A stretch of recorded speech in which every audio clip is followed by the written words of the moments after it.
วันนี้มากับร้านMagic BikeนะครับผมมากับZ800นะครับดำแดงนะครับวันนี้มาติดรีโมท 2 way นะครับผมคราวนี้จะมาเช็คระบบไฟนะครับว่าติดไปแล้วระบบไฟ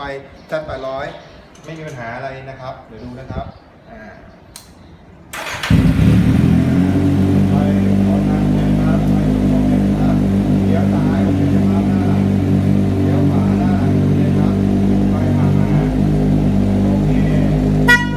ไม่ได้คลิกสต็อปโอเคนะครับทุกอย่างปกติหมดนะครับคราวนี้จะมาบอกคุณกายนะครับการใช้งานของระบบ 2 way นะครับ 2 way คือการทำงาน2ทางนะครับ way 1คือแจ้งเตือนที่ตัวรถ way ที่2คือการแจ้งเตือนที่รีโมทระยะการแจ้งเตือนอยู่ที่100 ถึง 400 เมตรนะครับ500 เมตรคือครึ่งกิโลแล้วเอาง่ายๆครับจากเสานะครับเรียงลงมา1 2 3 4เป็นเลขโรมันนะครับกด1ทีนึงครับนี่คือล็อกครับล็อกแบบมีเสียงพอคนโดนล็อกปุ๊บมันจะแจ้งเตือน5 วิ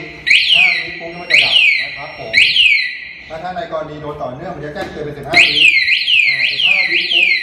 รบกวนคุณกายมาดูที่รถหน่อยนะครับว่ามันมีปัญหาอะไรที่รถนะครับก็มาดูที่รถนะครับแต่ถ้าต่อไปคุณกายฟังก์ชันต้องการจะแบบว่าไปสถานที่การหรือที่ไหนแล้วแต่ที่ไม่ต้องการเสียงหูเราล็อกอยู่ในโหมดปิดเสียงครับกด1ทีนึงล็อกปุ๊บกด1ทีครับ1คือการวนล็อกมีเสียงกับปิดเสียงนะครับนี่อยู่ในโหมดปิดเสียงครับพอโดนรถจะมีแค่ไฟกระพริบแต่จะมีเสียงมีสั่นที่รีโมทนะครับผมเหมือนกันครับถ้าโดน15 วิโดนต่อเนื่องก็จะเป็น15 วิเมื่อไหร่ที่คุณกายได้ยินเสียงตรงนี้เกิน2 ครั้งเนี่ยนี่ครั้งหนึ่งแล้วนะครับเดี๋ยวได้ยินครั้งที่2ปุ๊บคุณกายรบกวนมาดูที่รถหน่อยเพราะว่าต้องมีคนมายุ่งกับรถเราแล้วนะครับผมแต่ลูกค้าถามว่าถ้าอยู่ในโหมดปิดเสียงจะปลอดภัยนะครับไม่ต้องกลัวครับปลอดภัยแน่นอน 100% ครับถ้ามีการแทนกุญแจช็อคไฟเลี้ยวต่อสายตรงหรือใช้ตัวทีมันจะตัดให้เป็นเสียงโดยอัตโนมัตินะครับนี่กุญแจแท้ๆของZ800นะครับผมแทงนะครับปึ๊บผมบิดปึ๊บมันจะมีเสียงทันทีแล้วมันก็จะสตาร์ทรถไม่ได้คุณกายลองดูครับก็สตาร์ทรถไม่ได้นะครับพูดง่ายๆถ้าล็อกอยู่ในโหมดมีเสียงหรือปิดเสียงปลอดภัยแน่นอน 100% นะครับโอเคครับต่อไปในกรณีคุณกายเป็นสถานถ้ากรณีที่มีเสียงแต่ยกเลิกคือ2ถูกต้องครับ2คือการยกเลิกทุกอย่างนะครับผมในกรณีต่อไป